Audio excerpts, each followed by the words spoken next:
Hey everyone, and now it's time for my channel to boldly go where no channel has gone before. Yes, that's right, today's review is based on the Star Trek official Starships collection range. Now before I show you the rest of the magazine, there is a wide variety of models available. Well, I say wide, I should really say vast range of models available. And each ship is based off each individual series that was in the Star Trek franchise.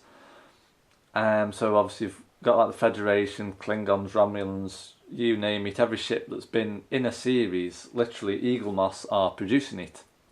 Now they've also started doing Star Trek Discovery. Now I am aiming to get some of the ships from Discovery, but I've got to get Netflix first because I have got to watch this new series. As at the minute I've only got Freeview, so I really want to see how good this new series is. So anyway, back on with the review for today then. So as you can see today, we have issue number 46. It's produced fortnightly and it is by Eaglemoss Collections, as you can see. So on the front you get an image of the ship, which you're going to see in a minute. So today it's the USS Enterprise NCC-1701-C. It's an Ambassador class starship. It's launched stardate 2332. It's 520 meters in length and it can reach a top speed of warp 8.4. So we'll have a look at the magazine in just a moment. But we also have the model of the starship just here. As you can see, we've got the Enterprise NCC-1701-C.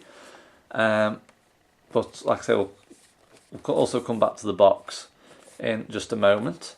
Now what I'll do when we've done the magazine and starship review, I'll take the camcorder off the tripod and I'll place the starship on a table somewhere, either in my room or some other part of the house, and I'll do like an in-depth view of it and I'll turn it around so you can see every angle in a lot better view.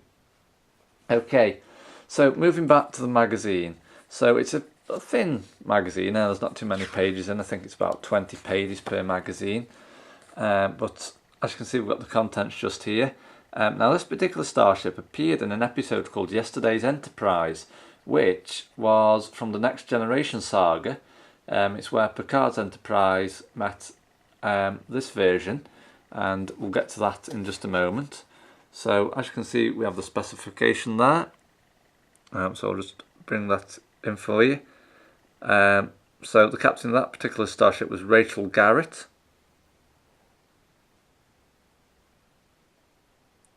Okay, so let's have a look then. So as you can see, it says here the Ambassador class Enterprise C earned a place in history when it was lost defending a Klingon outpost.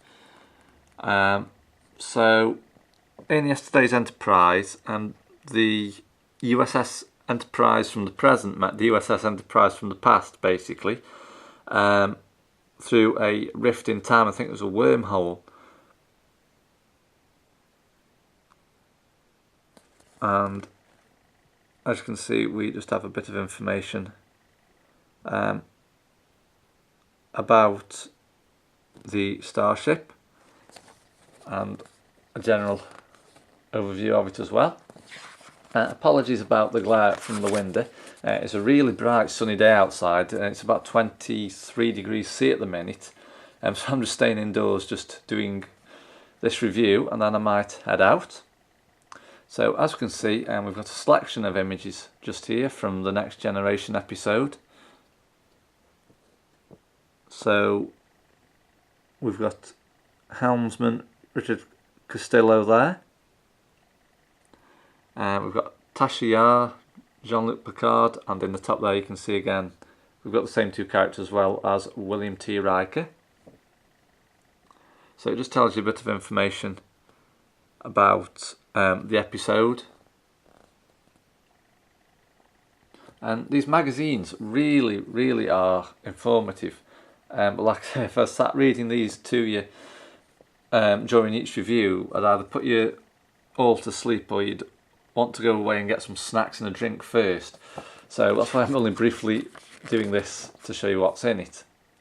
Okay, so as you can see, we've got now a detailed plan of the Starship. So it shows you whereabouts the main bridge is, thrusters, deflectors, etc., as well as the impulse engines, the warp drives, as you can see just there. And it also tells you whereabouts the shuttle bays are and the phaser banks, etc.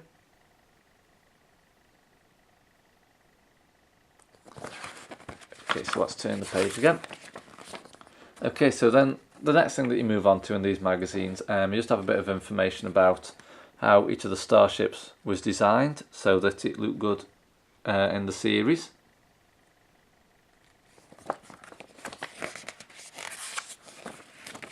Obviously then we have our scale drawings just here, an artist's impression of how the Starship was going to look.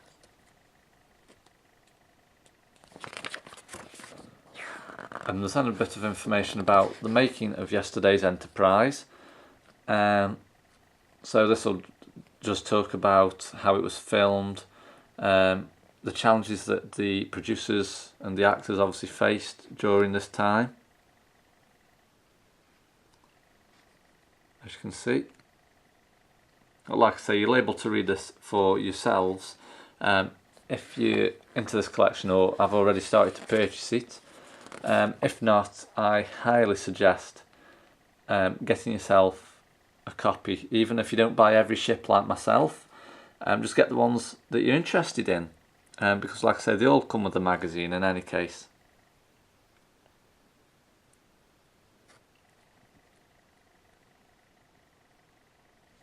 So as you can see again, we've got images and a lot of detailed information. So on the final page here, we just have a bit of info about the on-screen appearance of the Enterprise C. So as you can see, as I mentioned, it was in Star Trek The Next Generation. Appearance, it appeared in yesterday's Enterprise. It had no movie appearances or other appearances, and it was designed by Rick Sternbach and Andrew Probert.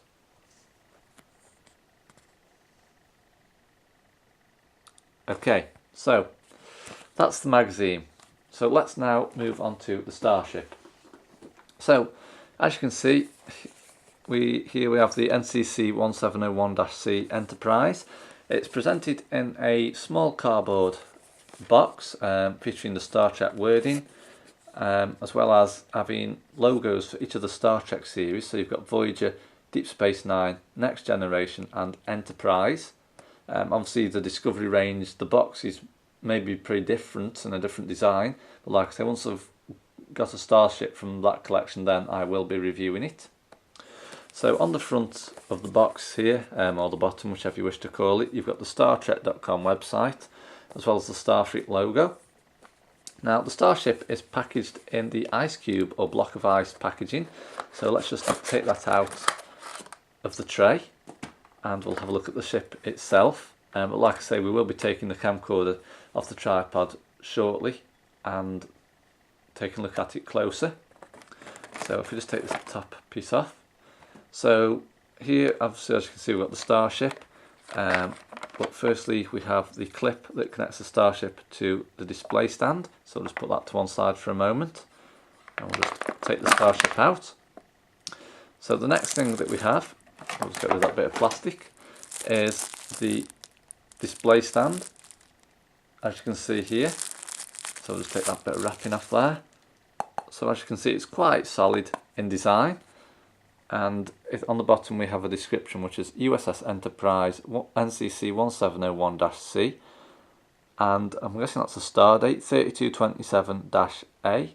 Then it's got a slash and another A.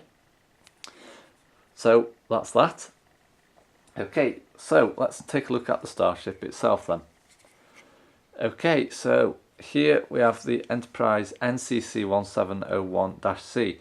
Now, first off, it is really lightweight. There's no weight to these models at all.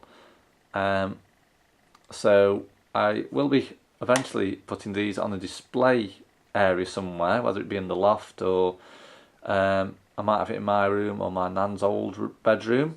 I'm not too sure yet. So anyway, let's start with the saucer section. So if we just take a look at the saucer section, so obviously as you can see it is very highly detailed. So we've got the registration of the Starship as well as the name.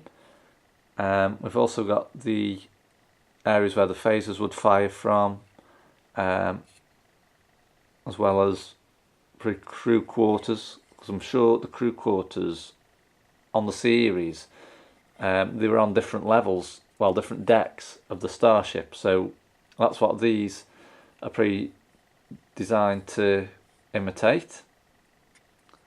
As you can see, it's a pale grey. It's a bit like the USS Enterprise. It's also got like a greyish bluish colour as well incorporated into the design. Now this area just at the top of here, that'll be the main bridge.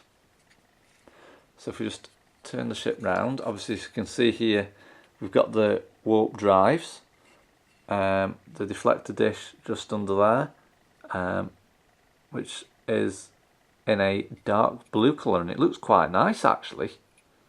And on the bottom we also have the Starship registration again. So as you can see on the side of the Starship just here, and we do have a description of it. It also says Federation of Planets on, but it is quite small to see, so I'm not going to zoom in on that completely until we go freehand in a moment, as I don't want to blur the focus up too much. So moving the Starship round to the back now, as you can see there's not much on the back. Obviously you can just see the warp drives again, which are like a fluorescent blue, and also we have the fluorescent red ones on the front of the warp drive just here, which is also a nice added touch. So moving the Starship round to the other side now, as you can see there's nothing much too different. Now this bit under here I would have said is the engineering section of the ship, as well as maybe some quarters or different departments and stations on the ship. So what we will do now, we will just pause this review. I'll go and get the Starship set up on the display stand, and then I will be back with you to take a closer look. Okay, hey everyone, so I'm back. I've come up to my room. So I've just drawn the curtain across slightly as the glare from the sun outside was making the Starship look a bit bright. So what I'll do, I'll start with the front of the Starship, and then I'll work my way round to the sides and the back and show you the ship in a bit more depth. Okay, so let's start with the front.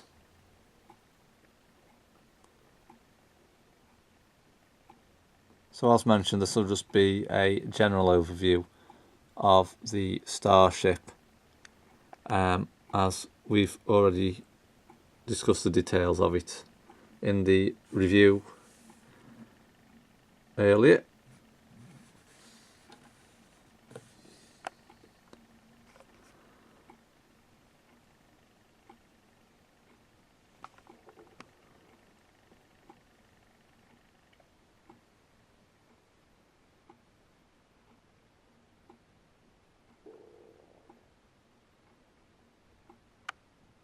A bit bad focus there, so I'll just bring the camcorder in so you can see that.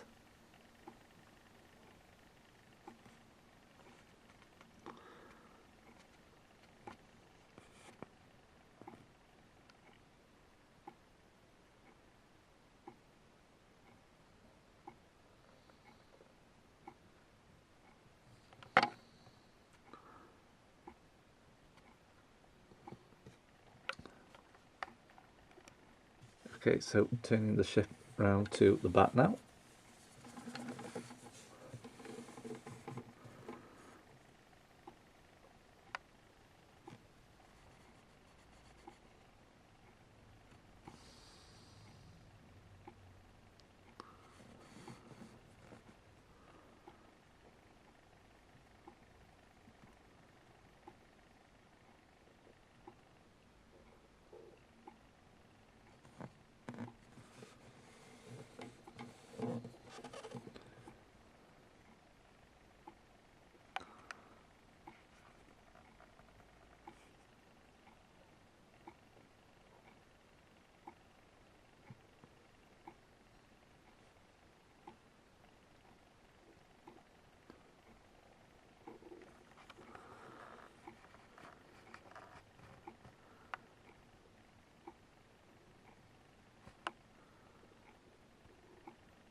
and turn the ship around to the front just to take a look at the underneath section of the ship.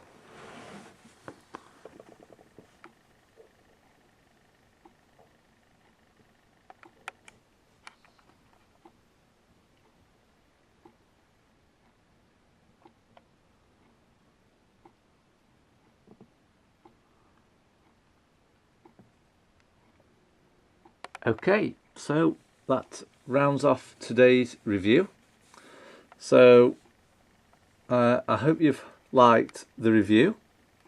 So that is it basically. The NCC-1701-C USS Enterprise by Eaglemoss Collections.